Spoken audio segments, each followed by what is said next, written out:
Coach, you coming with a hard-fought split out here today on senior day against Stony Brook, staying contention for the bye coming down to the final game tomorrow. Can you just get your general thoughts? I mean, two well-played games. Stony Brook made pitches and plays when they had to in game one when we had opportunities early. We just couldn't get the job done, but we responded right away in game two with Tomosa getting a hit and Russ driving him in. And Nick Rand on the mound was fantastic. I thought our pitchers all day, everybody was really, really good on the mound, and we continue to get efforts like that. We'll be in a lot of ball games. Any questions for Coach? Obviously, you could kind of touch on the pitching here, but it seemed like you, even though you lost the first game, it seemed like you got really what you wanted, and then obviously Nick in the second game set the bar high. I mean, Andrew Ryan set the tone. He had a no-hitter into the seventh. It was fantastic. Slider was the best it's been all year.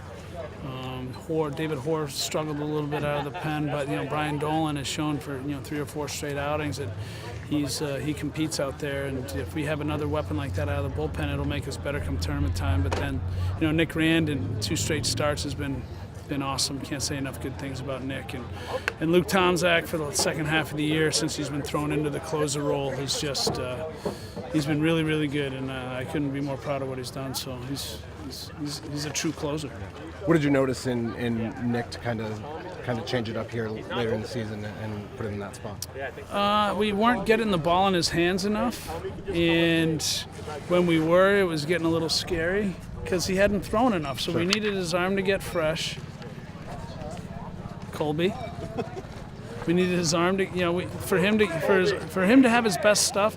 His arm almost has to get a little tired. Sure. So we started throwing him out there. I think it was the first against UMBC. Went 4 or 5 innings scoreless, and then when we knew Duffley was out for the year, we said, hey, let's try him in the 7-inning game, and it's really worked. So.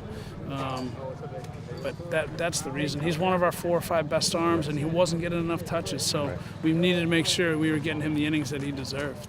In the first game, you guys left runners on base at the end of the game. Is that obviously getting guys there? So is that kind of a positive to take away from that game, that you're getting the guys, but you just need that hit? Yeah, it's a tough hitting day. Wind blowing in from right. We hit some balls really well. Their outfielders, they positioned us really well. I tip my cap to them and their scouting report on us. But this is a series where runs are hard to come by, and you got to take advantage of the small and the few opportunities that you have. So game 2 we took advantage of it. Game 1 we didn't, and we got the rubber match tomorrow, and we're looking forward to it. Just off of that, just how much are you guys looking forward to that one, and obviously going to next week into your first tournament with what you guys have been playing? I mean, depending on what happens with UMBC tonight, if they sweep, then they're the 2 seed. So I know Maine lost. I don't know what happened in game 2.